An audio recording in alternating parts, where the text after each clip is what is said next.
I wanted to post this earlier, but I've been trying to collect my thoughts and prepare for the inevitable.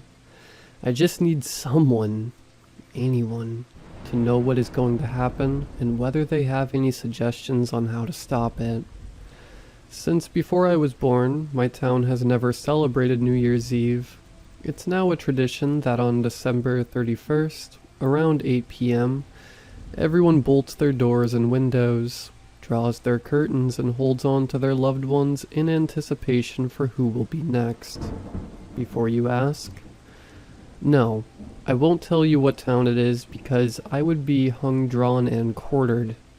Despite the atrocity that occurs here every year, for some reason the people most affected don't want any outside help, opting to keep this sordid secret between the townspeople. I will tell you, however. It's somewhere in Europe along a coastline. Despite asking why, my family never told me anything until the day of my 14th birthday, when my classmates began to talk about the rumors circulating our high school. Apparently, every New Year's Eve someone, seemingly chosen at random, begins to descend into pure madness. Convinced they have seen someone who looks identical to them walking along the coastline shortly before diving into the rock-infested waters below. At midnight on December 31st, black humanoid-like creatures walk through the town, ignoring all houses except the abode of the chosen townsperson. Screams of the victim echoes throughout the desolate streets, unanswered and ignored by any soul unfortunate enough to hear it. What's strange is that a victim turns up exactly 72 hours later, as if nothing happened. Except they come back wrong. When the missing are asked where they have been for 3 days, they shut down the conversation in severe hostile fashion, adamant nothing is wrong.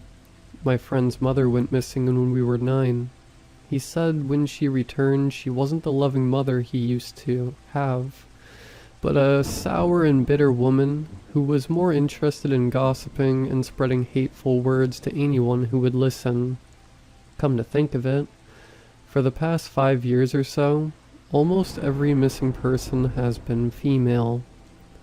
Anyway, according to my dad, it began around 100 years ago when my great-grandfather was a child. He said that it happened approximately every 5 years, and it was only sick children who were being abducted. Each time a search party was formed, and every inch of the coastal town was scoured looking for the sickly victims.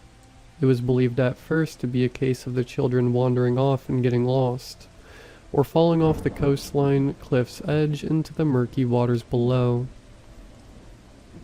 But when the children returned 3 days later, the town rejoiced, not wondering where they got to, just happy that they returned, and returned healthy.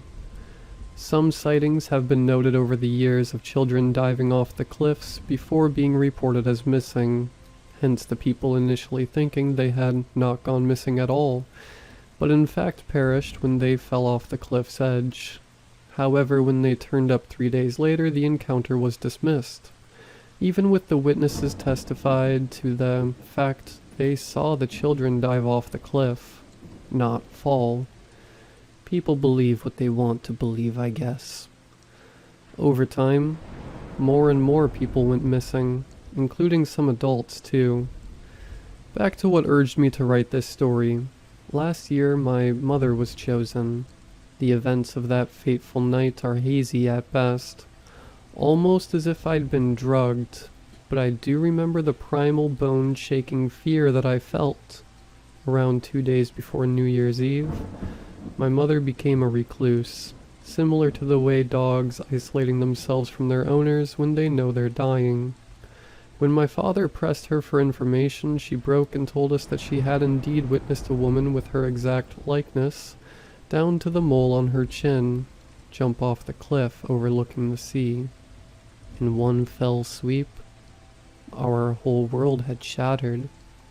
We tried to prepare as best we could, boarding every entrance point to our house, gathering anything we could fashion into weapons and awaiting the worst. My father sent my younger brother and I upstairs so we wouldn't witness the cruel ordeal. But you know kids, they never listen.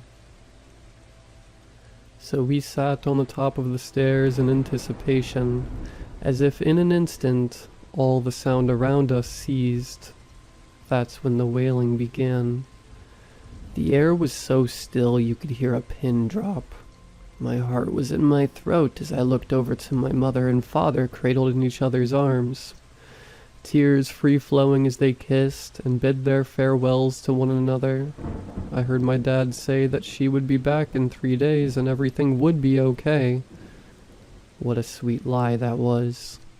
The events that followed felt like they happened in slow motion. The wailing increased in volume as vicious thuds surrounding every square inch of the house, and just as the sounds became too ear-shattering, the front door succumbed to the immense pressure of the force pushing it open. I think I began to pass out from fear as my memories from this point come in flashes. Dozens of humanoid, mist-like creatures entered our home. Darkness. My father tries to fight them off, to which he is violently thrown headfirst into the fireplace mantel. Darkness. My mother's ear-piercing screams as she is forcefully dragged out of the living room window. Darkness. As the legend foretells, my mother emerged exactly 3 days later from the forest surrounding our desolate town. At first I was overcome with joy and relief that she had returned, until I saw her face. Have you heard of the phenomena called Uncanny Valley? It's where something looks and acts human, but instinctively we can tell they're not. Innately you are aware that this thing is not human, but is merely imitating a human. Well, that was my mother. Her skin was ever so slightly gray, and her once fiery red curls slightly less red and thinner. Small changes that are not easily noticeable to anyone who doesn't see her every day. But I noticed. Over the past year, the mother I had adored was gone. She was now a wicked woman with no interest in her children and a cruel disposition. This led to me becoming depressed and withdrawn.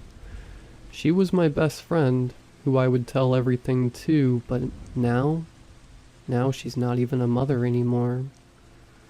Our household now felt hostile and unfamiliar to me, that imposter living with us and slowly spreading her venomous hate. My father couldn't make sense of who his wife now was, or what had happened to them, and began drinking heavily. My younger brother? Well, he no longer talks to anyone. Not a single word muttered to a single soul. I, on the other hand, began avoiding crowds, my friends, and pretty much anything that required being social, leading to late-night walks around the town. I hated with every fiber of my being for taking my mother away from me. With Christmas now over, and the New Year looming, I've seldom been out the past couple of weeks, petrified of what was awaiting our town once again. But Dad had drunk himself into a stupor, and my mother, or whoever she was, has begun her usual verbal berating, and I was not in the mood to sit there and take it. Lost in my own thoughts as usual, the air bit my skin, leaving goosebumps trailing down my arms, suddenly aware of how cold I actually was.